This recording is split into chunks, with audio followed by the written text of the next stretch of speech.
وہ کل حضرت قاری صاحب کل ایک بندے نے لکھیا ہوئے یہ ہمارا زندہ ولی ہے تو میں کہا جی انہاں دا زندہ ایڈی کھاچے انہاں دے مردے دا حال کی ہوئے گا. کہتے تھے جلوس نہیں نکالنا چاہیے, خرچہ نہیں کرنا چاہیے, استقبال نہیں ہونا چاہیے.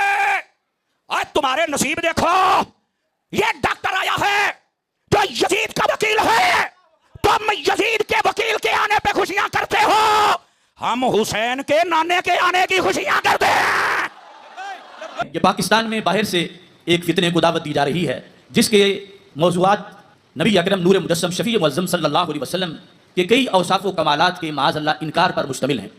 اس لیے ہم نے اس کے لحاظ سے یہ دعوت دی کہ یا تو شخص کو پاکستان آنے سے روکا جائے یا پھر جمہور امت سے ہٹ کر جو اس نے مسئلے اور نظریات گڑے ہوئے ہیں ان پر وہ میرے ساتھ مناظرہ کرے. ایک وہ پینٹ کوٹ والا مولوی ہے, اس نے اینک بھی لگائی ہے, داڑھی بھی رکھی ہے, پینٹ کوٹ بھی پہنتا ہے. اس نے جی 1500 بندہ ایک دن مسلمان کر دیا ہے, ایک دن 1000 مسلمان کر دیا ہے. پر پتہ وہ بدبخت کہتا کیا ہے؟ وہ کہتا ہے امیر المومنین یزید رضی اللہ تعالیٰ عنہ. 1 اکتوبر سے جب سے لوگوں کو یہ پتہ چلا, خصوصاً بریلوی حضرات یا بریلوی مفتیوں کو, کہ ڈاکٹر ذاکر نائک پاکستان کے اندر لینڈ کرنے والے ہیں 3 اکتوبر کو, یعنی کہ ان کا ایک بہت بڑا سیشن ہوگا پورے پاکستان والے لوگوں کے ساتھ, جو ان سے ملنا چاہتا ہے, سوال کرنا چاہتا ہے, وہ ایزیلی وہاں پر جا سکتا ہے. جب سے یہ ڈیٹ ایشو کی گئی تب سے بریلوی مفتی, بریلوی حضرات یا جتنے بھی یہ بریلوی عالم ہیں, ان کی کنٹروورسی سٹارٹ ہو گئی. کوئی کہتا ہے کہ ہمیں مناظرہ کرواؤ ڈاکٹر ذاکر نائک سے, دودھ کا دودھ پانی کا پانی ہو جائے گا. یہ نبی علیہ السلام کو ہمارے جیسا انسان سمجھتا ہے, جس نے جو ہے وہ یزید کو رضی اللہ تعالیٰ عنہ کلیئر کیا. حالانکہ بعد میں انہوں نے ایک ویڈیو ایشو کروائی تھی جس میں انہوں نے رجوع کیا تھا کہ میرا کوئی ایسا مقصد نہیں تھا, بس مجھ سے غلطی ہو گئی, میں ایک انسان ہوں, فرشتہ نہیں ہوں. اور یہ کافی ویڈیوز میں وہ کہتے رہتے ہیں. اور میں نے یہ کہا میرے پریس نوٹ کے اندر, جو بھی اصل قاتل ہے حضرت حسین کا رضی اللہ عنہ, میں اس پہ لعنت بھیجتا ہوں.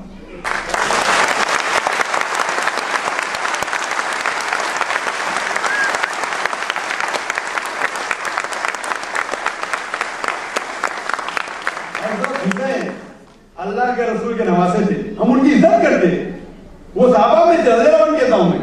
بالآخر وہ ڈیٹ آتی ہے اور اس کے بعد آپ نے دیکھا کہ یوٹیوب کے کافی پلیٹ فارم, کافی چینل سے بریلوی حضرات گلے پھاڑ پھاڑ کے یہ کہہ رہے ہیں, جتنے بھی مفتی ہیں, کہ ہمارا مناظرہ کرواؤ. اب آخر وہ وجوہات کیا ہیں؟ آخر بریلوی حضرات کو اس ایک شخص کے پاکستان آنے سے کیا ایشو ہے؟ میری طرف سے ایک پوسٹ پر ان سب کی دم کو آگ لگی ہوئی ہے, اور ہر سوراخ بل سے جو کیڑا مکوڑا باہر نکلتا ہے وہ مجھے پھر چیلنج کر رہا ہے. تو میں کہتا ہوں کہ سارے جو اتنا شور مچا رہے ہو تو اسی کو ہی تیار کرو. پھر کہتے ہیں کہ اس کا یہ موضوع نہیں ہے, وہ محدث نہیں ہے, وہ فقیہ نہیں ہے, وہ صرف تقابل ادیان کے بارے میں گفتگو کر سکتا ہے. تو میں کہتا ہوں اگر وہ صرف تقابل ادیان کے بارے میں کچھ جانتا ہے تو پھر وہ جمہور امت پر شرک کے فتوے کس منہ سے لگاتا؟ وہ پھر اپنی حد میں رہے, وہ تقابل ادیان پر لیکچر دے. وہ جو 14 صدیوں میں امت کا مسلک رہا ہے اس مسلک پر شرک کے فتوے کیوں داغتا ہے؟ میں کیا کروں اس کے 1500 مسلمان کو یا 2000 اس کے کلمہ, اور وہ یہ بڑی دلیلیں دیتا ہے, وہ دلیلیں سنبھال کے رکھے, وہ دلیلیں جو جی بڑے لوگ اس کے ساتھ ہوتے ہیں. تو کربلا کے موقع پر زیادہ لوگ یزید کے ساتھ تھے, زیادہ لوگ, ہم کثرت کے قائل نہیں, ہم حق کے قائل ہیں. ہم اب چھوڑ دو بات, دلائل کی طرف آؤ. عجیب تماشا ہے. اور ایک مولوی صاحب اس کی حمایت کر رہے تھے, کہتے نہیں بندہ ٹھیک ہے, وہ بھول گیا تھا, اصل میں قصور عبید اللہ ابن زیاد کا تھا, اصل میں غلطی عمر بن سعد کی تھی, تو یزید کو زیادہ الزام نہیں دینا چاہیے. میں نے کہا بڑی تمہاری قریبی رشتہ داری ہے یزید کے ساتھ, تو اللہ سے دعا کیوں نہیں مانگتے کہ تمہارا حشر یزید کے ساتھ کرے؟ مانگنی چاہیے نا دعا. کیا خیال ہے آپ کا؟ ہم الحمدللہ جمعے والے دن مسجد میں بیٹھ کے دعا کرتے ہیں, یا اللہ ہمارا حشر امام حسین کے غلاموں میں کرنا. تو بھی کرنا جرت, کر جرت. ہماری جرت دیکھ, ہم یہ نہیں کہتے ان کے ساتھ کر, ہم کہتے ہیں یا اللہ ہمارا حشر ان کے, ہماری جرت دیکھو, ہم ان کے غلاموں میں, قدموں میں, نوکروں میں بیٹھنے کو وہ دعا مانگ رہے ہیں, یا اللہ ہمارا ان کے غلاموں میں, غلاموں کے. تو بھی جرت کر دلیری, کر جرت, کہ یا اللہ میرا حشر یزید کے ساتھ کر دلیری, اگر اتنا ہی اچھا. تو چلتے ہیں ڈاکٹر ذاکر نائک کی ویڈیو کی طرف. سب سے پہلے آپ کو ویڈیو ملاحظہ فرمائیے, اس کے بعد جو ہے اس پہ گفتگو کریں گے. میرا سوال یہ ہے کہ میں ایک مسلم گھرانے میں پیدا ہوا, میرے ماں باپ جو ہے مسلمان تھے, میں ایک معصوم بچہ, مجھے تو کچھ بھی نہیں پتا. میں جب پیدا ہو کے جوان ہوا تو میرا جو دل ہے وہ اسی چیز کو تسلیم کرتا ہے جو میرے ماں باپ نے مجھے سکھایا.